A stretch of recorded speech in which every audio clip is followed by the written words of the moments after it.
I'm here from FitWave, and I'm going to talk about why you shouldn't freak out over initial weight fluctuations, weight gain, things along those lines, and why we're looking at weight loss and average of rate of gain or rate of loss spend, depending on your goals. So if you're a busy individual that's frustrated with their goals and they're like, I'm not losing weight, I don't know why, and I've been doing all these things, here's what we're going to talk about. So data makes a difference. And we use data to make decisions to help guide you through that process. So I'm going to solve the most frustrating things here today is one, why am I in a plateau? And two, how can I overcome these and continue pushing forward?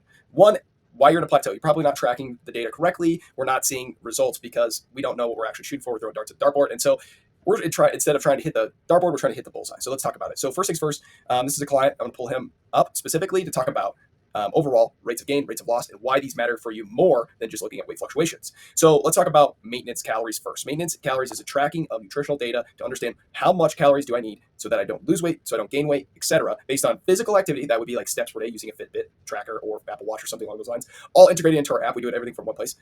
The second thing is, what's their exercise routine look like? Are they exercising at all? Have they been exercising for a long time?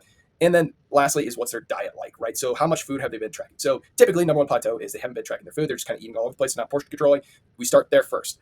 Once we get past that and let's say they've lost weight and they've been exercising, doing a lot of these good habits, that's fantastic. You don't have to track weight in that initial period. But if we're trying to really dial in on this fat loss goal, this is where this comes in.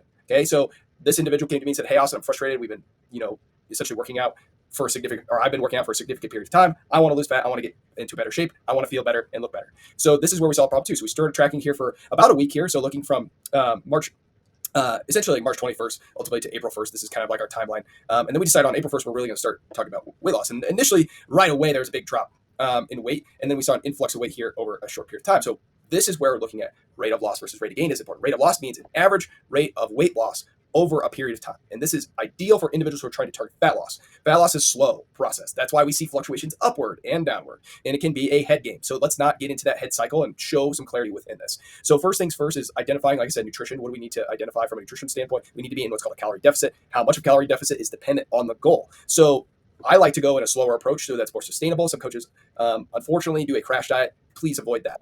Well, this is where we track nutrition for a week. We track steps. We track exercise. Second, thing is, I got on a call. We're like, all right, here's where we're at. This is how much we're going to be able to set ourselves up with. And now let's get into it. So initial weight drop right away. We saw a fluctuation in weight here, and then boom, back down here. Now, what we look at here is over time is our average rate of loss. Okay, so we take all these data points to account. I send a check-in each week. This covers this. Ideally, what we're looking for is an average rate of loss that's 0.5% to 1% a week to target ideal fat loss. So if, for example, this individual weighs 230 pounds, 1% of that would be 2.3 pounds per week. That's pretty aggressive weight loss. Half of that, right? So 2.3 pounds of that, half of that is about one pound per week. So that's really what we're targeting for ideally initial fat loss and weight loss is about 1 pound per week for this individual. And if we needed to be hyper aggressive and push for that more, we could. But as you can see, we've made adjustments, we've dialed things in. It can be frustrating at first, but getting into a goal, it takes about 4 to 6 weeks. So stay patient, stay focused, and look at the rate of loss, and you'll get down to your goal weight and fat loss goals in no time.